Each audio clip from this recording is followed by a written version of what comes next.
അപ്പനും അമ്മയും മക്കളും ചേർന്നൊരു സ്വർഗം പണിതിടുമ്പോ കൂടെ കൂടുന്നു സ്കൂളും പള്ളിയും നാടും നാട്ടുകാരും.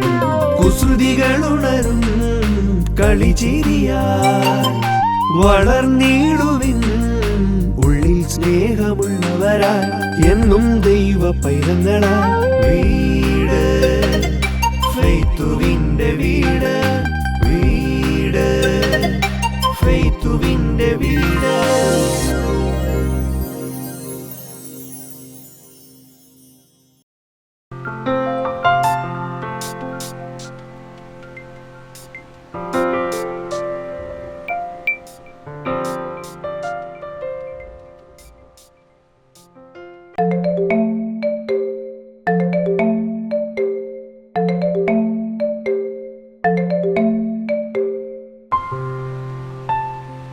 ഹലോ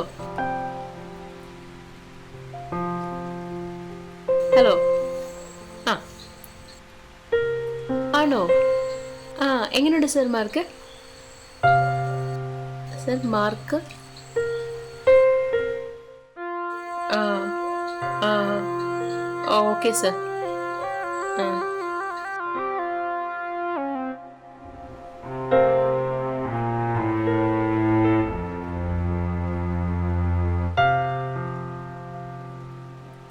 നന്ദു നന്ദു എടാ നന്ദുവേ,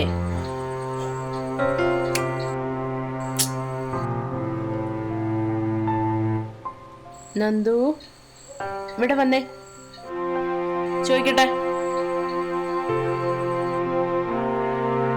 നന്ദു ഇങ്ങ് വന്നേ. എന്താ പറ്റിയേ? പേപ്പർ കിട്ടിയില്ലേ? സയൻസിന്റെ പേപ്പർ കിട്ടിയില്ലേ? എന്ന് കിട്ടി. എന്നിട്ട് കൊണ്ടുവന്ന് കാണിക്കാത്തെ? എടുത്തിട്ട് വന്നേ, പേപ്പർ എടുത്തിട്ട് പാടോ.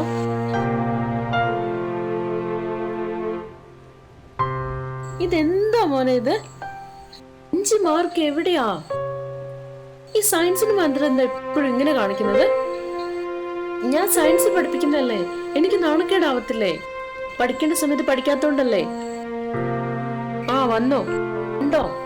5 മാർക്ക് പിന്നെയും കളഞ്ഞിട്ടാ വന്നേക്കുന്നത്. പക്ഷെ ഞാൻ ക്ലാസ് ടോപ്പറാ. വിഷയം കാണട്ടെ. എന്റെ നന്ദു അവിടെ ഇരിക്കുക. മാർക്ക് നല്ല കുറവാണല്ലോ നന്ദു. ഇവാൻ എത്ര മാർക്കുണ്ട്? അവന് 44 ഉള്ളൂ. നിനക്കെന്നെ സയൻസിന് എപ്പോഴും കുറഞ്ഞു പോകുന്നേ?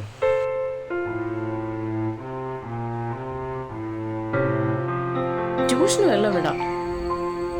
വേണ്ട, ഞാൻ പഠിച്ചോളാം. നീ പഠിച്ചോളാന്ന് പറഞ്ഞിട്ട് സ്കോർ ചെയ്യുന്നില്ലല്ലോ. പഠിച്ചോളാന്ന് നീ പറയുന്നില്ലേ ഉള്ളൂ. ഞാൻ എന്നാ ചായ കുടിക്കാം. എനിക്ക് ഹോംവർക്ക് ചെയ്യാനുണ്ട്. പോയി ചെയ്. ഇന്ന് എനിക്ക് എൻ്റെ സയൻസിന്റെ പേപ്പർ കിട്ടി. ഞാനാ ക്ലാസ്സിലെ ടോപ്പർ. എൻ്റെ ടീച്ചർ, എൻ്റെ കൂട്ടുകാർ എല്ലാവരും എന്നെ അഭിനന്ദിച്ചു. വീട്ടിലെത്തിയപ്പോൾ പക്ഷേ വെറും 5 മാർക്ക് കുറഞ്ഞു. അപ്പയ്ക്കും അമ്മയ്ക്കും ഒന്നും ഇഷ്ടമില്ലാന്ന്. അവർക്ക് ഫെയ്ത്തുവിനെ മാത്രം ഇഷ്ടം.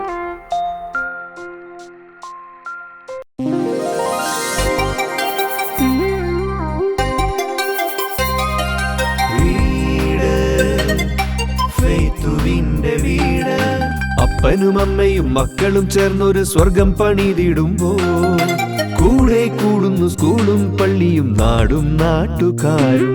കുസൃതികളുണരും കളിചിരിയായി വളർന്നിടുവിൻ ഉള്ളിൽ സ്നേഹമുള്ളവരായി എന്നും ദൈവ പൈതങ്ങളായി. വീട് ഫെയ്ത്തുവിന്റെ വീട്.